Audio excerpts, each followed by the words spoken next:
All right, our final presenters of the day, Britt Doherty and Ashley Selman, the co-founders of Heywell. Come on up to the stage.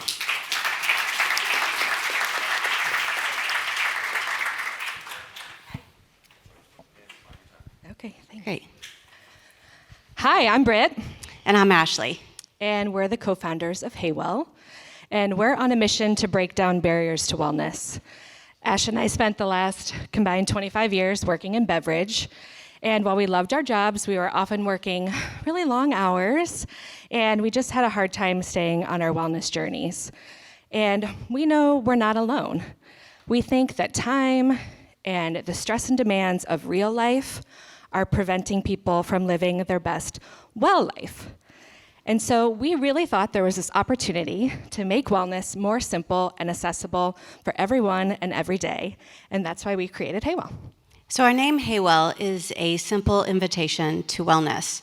And our first step on this journey was to create a line of functional sparkling beverages that are made with vitamins and adaptogens, herbs, and organic caffeine. They are low in sugar, low in calories. They're a nice balance of tart and sweet, and they're great when you need a little extra energy, immunity, focus, or to help manage stress. We've created 3 functional beverages, and we've paired flavors that are approachable and that match those functions. So grapefruit is great with energy and immunity, and a great way to start your day. Strawberry lemon is paired with our energy and focus, and great for that afternoon slump. And then blackberry ginger is with calm and restore, and that's a great way to end your day.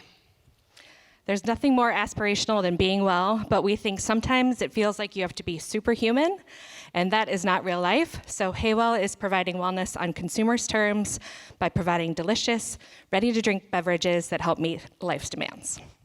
Thank you.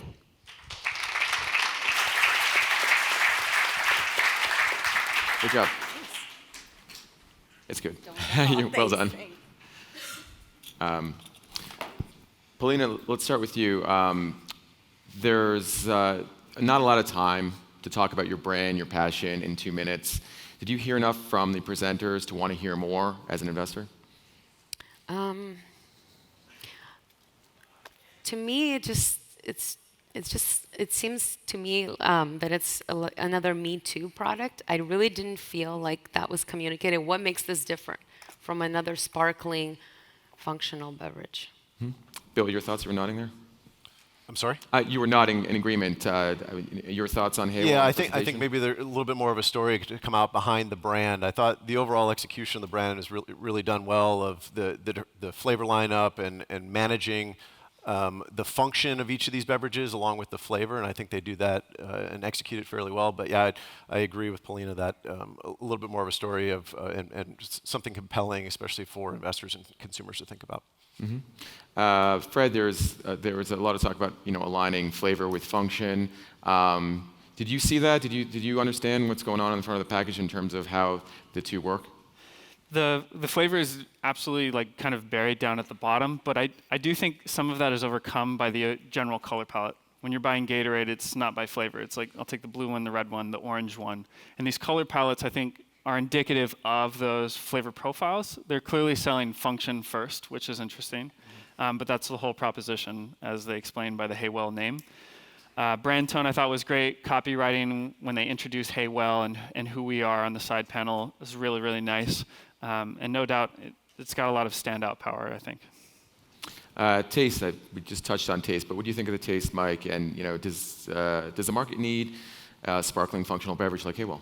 I like the taste of Heywell. I think I would caution them against the use of the word tart. It's a very, very powerful word. If you say the word tart, people will react, and I didn't get a payoff of tart with this, and I wanted it to pay off tart.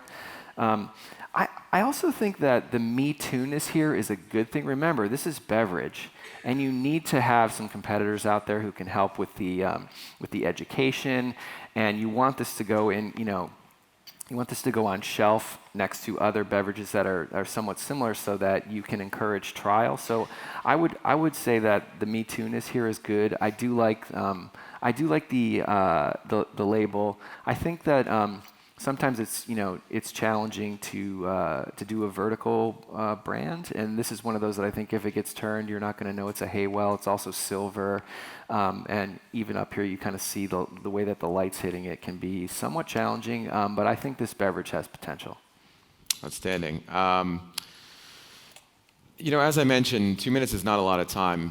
Folks here have been spending a lot of time, months at a time, preparing for this stage, and it's something that we should commend them on, to get up here, to have the courage to share their dreams with us, and we wholeheartedly respect and appreciate everything that these semifinalists have done today.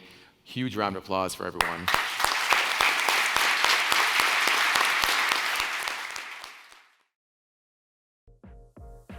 Hey, it's Ray Latif with Taste Radio. If you like what you just saw, hit subscribe and ding the bell. You'll be happy you did.